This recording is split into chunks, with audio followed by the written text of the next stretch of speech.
Welcome to Voices of Women. I'm your host, Chris Stanis, and also the founder of Women of Wisdom Foundation and the conference. We are in our 30th year celebrating the divine feminine, women's spirituality. We've been doing it for so many years, and it's just a life-changing event and very exciting for us to present for everybody. And now online, it's virtual, so people from all over the US, Canada, even the world can join us. Our theme this year is celebrating our sacred pearls, nourishing the waters of the feminine. Yes, and so you can find out everything on our website at womenofwisdom.org. So today I have with us one of our workshop presenters, Heidi Thompson. She is doing a workshop called Bathe the Warrior, a ritual for healing our feminine warrior self. Heidi Thompson has led spiritual workshops and circles since 2003 when she began teaching Making Peace with Fear. She's the founder of Sacred Soul Gathering of Women, which honors many spiritual traditions in its retreats and online gatherings. She's the founder of softwaresideoflife.com and HP Thompson Company, a Baltimore-based PC software training firm. With 35 years of experience, Heidi brings a wealth of knowledge, interesting insights, and a warm and welcoming presence to her workshops. She is adjunct faculty at Johns Hopkins University and has an MAS from Johns Hopkins University and a BS from Bridgewater College. Her website is softwaresideoflife.com. So welcome, Heidi. Thank you, Chris. It's so good to be here again with you. Yes, well, this is your second year, so now you're an experienced WOW presenter. I am, and I'm really excited to be here for your 30th anniversary. That's a big deal. And I just say congratulations to you and all of the women who have been a part of this all of these years. Yes, thank you. Yeah, it is great.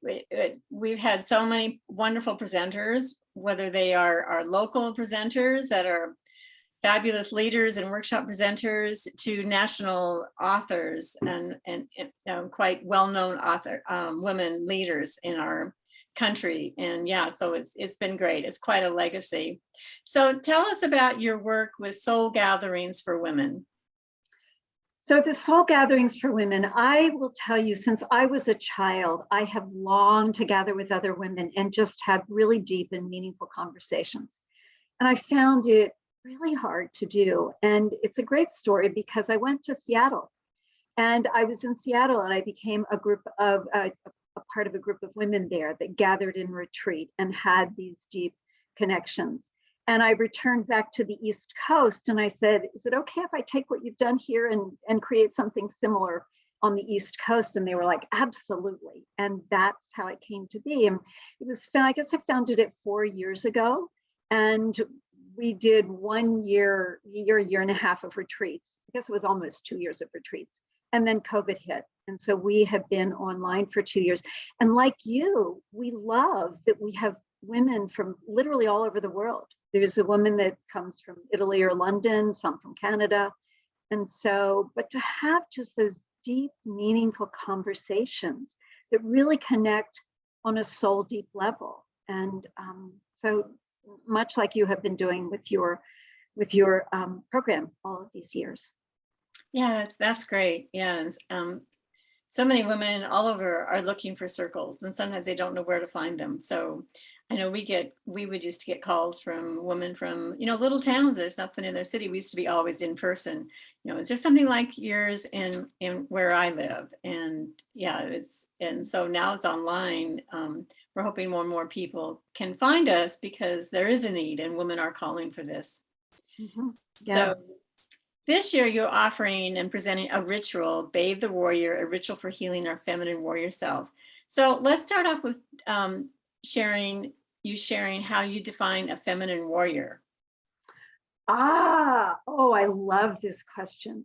So a feminine warrior, and I do think in terms of women when I use this term, but it is a woman who has been, so we've grown up in patriarchal times, you and I, and we came of age when the norm for how to speak, behave, achieve was rooted in what we call masculine traits, that very hard driving force. Tears are not welcome. You don't meet in a circle. You've got hierarchy, et cetera, et cetera. And so that was the only thing I knew. And so that was the part of me that I developed. And I go out into the world and that's how I'm behaving. And I'm finding that even doing that, women are not accepted. And so I'm sorry, I was just sitting here waiting, before our interview and thinking of all the times that I was the only woman in the room, or that I had to fight hard to get a position because I was a woman and people didn't think women could do it. And so some of us have been in the streets marching and doing battle. Others of us have just had to struggle with that tug of, there's something inside of me that just doesn't fit naturally in the world. And so feminine warriors to me are those of us who have wanted to take our rightful place in the world, and have found it sometimes to be very difficult because of the masculine nature and the patriarchal nature of the world. And I don't want to point fingers and say that anything is right or wrong. However, when it's all one-sided, it becomes very difficult, and we don't get the fullness of each human being, and we don't get to fully express who we are, because men possess what we call feminine traits, women possess what are masculine, and we're all over the place. But a feminine warrior to me is someone who has lived through these times and has come up against times where either, subtly or overtly, they have known, because they're a woman, that they're going to have to fight harder. Yes, and even just to be seen, to be heard, to have, how many people will tell you that, express an idea, and then all of a sudden, when a man expresses it, it's accepted or heard, or the rest of the group go, oh, that's a great idea, when you were the one that first instigated it. I mean, you hear stories like that, and it's disheartening. And so, and then you have to have that hard edge, that warrior stance, which can come across as masculine too. So what is the feminine warrior? Is that, trusting yourself and knowing feminine warrior is fierce. Women aren't just docile creatures. There is a fierceness. There is the mama bear protecting their cubs, that kind of energy, and yet it's not accepted because, well, then, we're called the other names. Exactly. And that's what this ritual is about. It's about marking that there's a change afoot, and how we were doing battle. We now have the capacity to be that warrior that you were just describing. And I'm with you. I think that the feminine warrior in its truest sense is just making a stand. And you don't have to do battle, and you don't have to fight. You make that stand and you hold it, and you hold it fiercely. Mm-hmm. And there's a fierceness, but it's not this kind of stuff. And so, and to honor that, and to do it with others, to be supported by other women. I mean, that's what goes on in Women of Wisdom, is a place for women to share their stories, to be heard, to be witnessed. And as you're a witness, there's healing for everybody. Because as you hear somebody else's story, you recognize yourself in that. And then there's a healing, for everyone in the group, there's a piece of healing. But we need to support the women. There's so much, comparison and competition, and that we're kind of grown up with. And we need to let that go, and together be warriors. Stand, we might have different opinion, but, be respectful and honoring the differences that we have, but support other women, support our women leaders. And so much we see that backlash of women leaders from other women. And, we need to let that go. And so we've been talking about why it's important to access this warrior aspect of ourselves. So what will come about, do you think, when we finally do? I think we are. So I think we're in the midst of this. And that's, if you look back historically, there are indigenous stories that come from different cultures in North and South America is where I found them, that point to this time that the feminine is going to emerge in a much larger way. And it points not just to the fact that women will rise to places of leadership and power, but the feminine within each human being is going to be honored in a deeper way. And so I see that. I think really with our generation that really became there were certainly women before that, but it became a bigger, something you could see more of. And I think that we have in many ways landed in that. It's not fully seen yet, but I have to tell you, what was it in the last election when I saw a man on TV weeping over something that had been said or done, I thought, oh my, the world has changed. And no one called this man out. Everyone pointed to him as being a caring feeling. And I thought, something has changed. Something has changed. It doesn't mean that we're there yet, but I really see, and I have young daughters that they're in their 40s now, but they are in the world very different. And their struggles are not like mine were when I was in my 40s. And so that's part of it. And so being able to come together and to acknowledge what was the past, whether we lived it or not, and then to really embrace and make a stand for the future. And I think it's our souls that really need this. And that's what ritual is about. Mm-hmm. Well, and it's, you're talking about your younger daughters, in their 40s, and then even younger women, 20s and 30s, I find is giving us hope. They kind of come from a different generation, a different mindset, probably different value. They might look at us and kind of askance, but actually, I find baby boomers relate to the younger women. There's like sometimes you lose there's a gap in between, like grandmothers to granddaughters, and a connection. Even though there is some blame of, well, you baby boomers, you left the scene, and yeah, we probably had, but I probably, because that battle was so strong that we had to survive and live in the world, but we're still there wanting these changes. And I just think the hope of the next generations, we need the hope. Mm-hmm. Mm-hmm. Yes, we do. And young women, so the Sacred Soul Gathering of Women, women come of all ages. I mean, they're from 20s to probably 80 or more. And it's interesting to watch the bonds that are formed. And I do know my daughters, and I'm trying to think if I've heard from younger women, will say, I know my life is different because of all that you lived and did. And that generation is so grateful and really acknowledges. And so, yeah, I think it's just important that we look at our ancestors and where we have come, because we are standing on their shoulders. And then we allow the future to pull us. Right.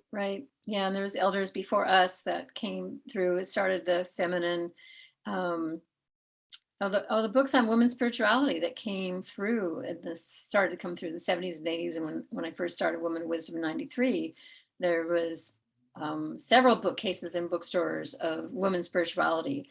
And I actually think it's kind of shrunk when I go in and look at libraries and bookstores now, but those books are still just as powerful. Like we're having Rianne Eisler as one of our speakers, and she had the Chalice and the Blade. She spoke at Women of Wisdom, I think 1996, 7, 8, somewhere in there in the 90s, and it's in the Woman of Wisdom book, because I transcribed some of the talks of our great speakers, and it's still relevant today.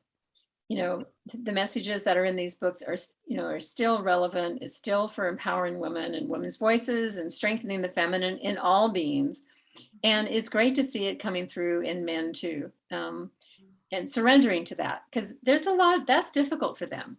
And we need to honor that in this world that, that they live in. There's the expectation of being, the man, and that whole patriarchal culture that doesn't really accept the feminine in men, or feelings being shown in men. And we need to honor the men that feel safe and comfortable to do that. I have a lot of compassion for men these days, because the other thing I think for them is that there are centuries where men dominated. It was a patriarchal world.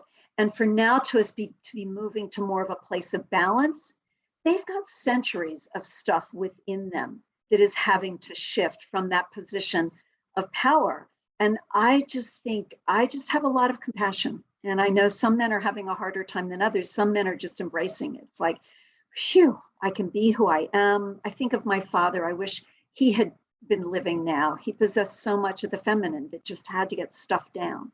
And I think that was really hard. So, yeah. Yeah, I can see my father and the feminine in my father, but he was more, he was Norwegian. And I find a softness in that culture and the men there. Having visited, all of his family is still in Norway. So it's interesting. So there's some cultural things too. So, so I'm curious because, in your description, you talk about the ancient practice of women bathing men returning from war. Tell us about that. Where and when did that happen? And I know that relates to this ritual of bathing ourselves. So I first heard of this. I worked about 5 or 6 years ago with an Irish poet, and I actually got his first book of poetry published. And so I got to know him. We worked together a lot. We did it, on Zoom and the computer, and he would just share stories, ancient stories. And one of them was and he said, I just feel like I want to be one of those ancient warriors that would come home and be bathed by the women and just nurtured and held so that I could just come back into the community without carrying the war on me. He said, I just feel like his life had been really difficult for about 20 years. And he said, I can see I'm coming out of this really difficult time. And it had enriched his poetry in just a huge way. So he knew why he had lived that. It had been his journey. But he was just longing for a place to be held and to have the weariness of that sort of washed off of him.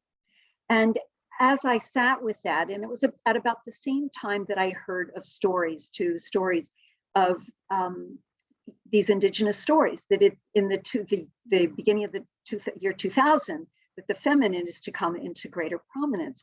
And they just started to mix inside of me. And I thought, oh my gosh, I would love to be bathed too.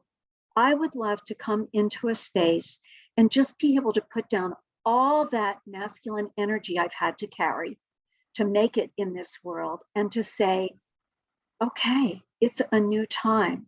And to then go and to really put a stake in the ground for this new time and this person that I know myself to be, but to just really take that time. And I think with ritual, it is our soul saying, stop, let's do something. Let's pause and acknowledge, and let's say, yes, there was a weariness to that. And yes, let's march into the future in this new way, and let's do it together. And I find I've done this ritual probably 10 times now. And mostly, I guess the biggest group was maybe 15 or 20.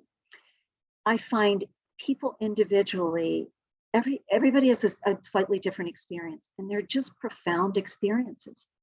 And then we come and we share what's happened as a group. And as a group, we can see something that has happened. And then some of the groups I've done it with, people know each other. And as they've shared their experiences, they've gotten something else from it.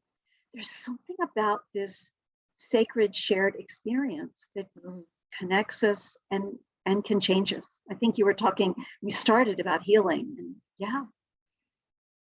Yeah, when we can share our experiences, share our stories, oftentimes I found, and even for myself, I was at a women's camp for 5 years before I could share a story. They had story night.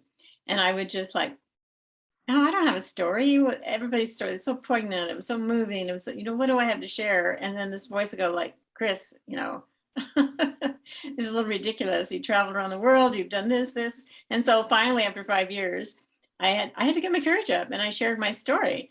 And people came up to me afterwards and appreciating it. And then next year I was asked to be the lead story to get things going. And so I recognized that, it's actually selfish of me to not share my story, because people heal from it. Even if you touch one person, and invariably if I'm nudged to in my gut to say something, to share something, someone invariably, so I'm so glad you said that. So I'm saying it for other people, for them to recognize it's not for me. And we get so self-conscious about sharing and who we are, because we're so embarrassed, or the shame, the guilt. And And we need to let that go because it's a collective energy that we're working together of allowing everybody to heal.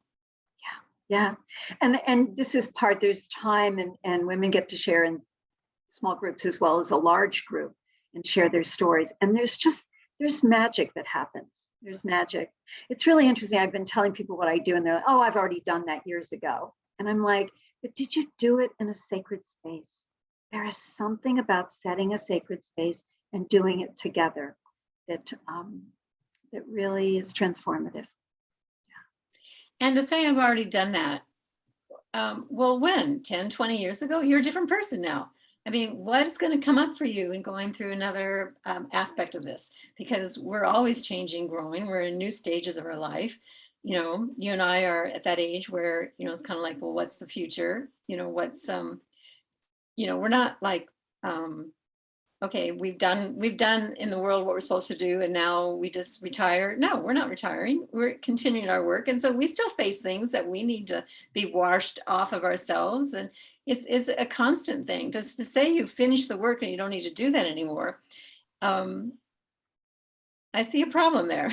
I'm like you. I'm constantly growing, changing, wanting to shed. And there's something in pausing to recognize what you're letting go of and recognizing what you're moving towards and embracing. There is something that when we pause to do that, gives each of them, we do it with greater ease and gives it more significance. And I think in our culture, we were like, we're just hurrying along all the time. And to pause and notice that there is something powerful happens, at least for me, I will say. Yeah. Mm-hmm. And the women I've shared this with, and, you know, I was thinking of all the different women I've shared this with. And in one group I've shared it with are women that are coming out of prison and who are coming from homelessness. And you want to hear some powerful stories that come out of this ritual for these women. See, and that's where the work is too. We need to be holding our hands out, you know, so, okay, I've grown. I don't need this for myself. I'm grown. I'm a healthy, feminine warrior, whatever. And yet we are needing to go into service and hold our hand out for others to achieve this too, for others to see the value in it. And you're doing that by, you know, reaching those communities where it's needed. And so that's kind of where we're at Woman of Wisdom now. And I've noticed that the last 10 years, there's a need to switch it of, oh, I'm coming to heal. I'm coming to figure out my next life issue. I'm coming for, you know, for me to receive. But there's a need to also switch and realize you're coming to give to others. And we need to be giving service in that. So there's a giving and receiving. There's an exchange. And as that, then women grow as a collective, our consciousness, which then impacts the whole world. Oh, it does. And I love that you say, yeah, there's an exchange. The word that came to me as you were speaking that is there's a balance. And that's what it's about with the feminine and the masculine, to really acknowledge that there's both and to be able to hold all of it and really honor all of it. Mm-hmm. So really appreciate that. Well, I know that it's going to be a fabulous ritual, and doing it in a ritual creates a safety, a container for this to happen. And that's important.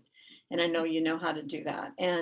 But one of the things I'm asking every presenter is how your workshop fits in with the theme, celebrating our sacred pearls, honoring the nourishing, same thing really, but nourishing the waters of the feminine. Nourishing the waters of the feminine. Bathing involves water. Bathing, I think, and water to me is oh so feminine. It's those emotions, it's the flow. And that's what this ritual is about. It is about bathing the feminine and in a sacred and holy way. And just as a pearl is something of great value that has come about through rubbing and struggle, you know, it is looking at the struggle and the beauty in that there is a real beauty in, and acknowledging that beauty becomes really important. So every time I hear you say that or I read that, I'm like, oh, this just fits right in. It fits right. Yeah, well, and it's rich, and that theme came out of a meditation. I know many of us were, pearls came up, and for me, it was a pearl in the center, in the heart of a woman. And then one of our council members drew the painting as part of our graphic, is a woman radiating this pearl from her heart.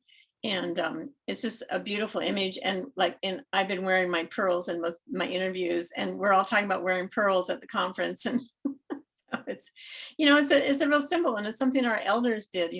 Pearls were very valuable to our elders. I have pearls, their strands are broken, but for my aunt and my mom. And now it isn't so popular to be wearing pearls. Maybe we'll be bringing back the consciousness of wearing value of pearls. You notice what's in my ears? Now I see, yeah. Yeah. Well, it's so great to have you on the show today, Heidi, and thank you so much. Chris, thank you. It's just a delight and an honor to be here with you and to be a part of your conference. Thank you. Yes, so we're so glad to have you. So stay tuned. A few more presenters I'll be interviewing next week, and go to the website womenofwisdom.org to learn more, register, and we hope to see you there. Thank you.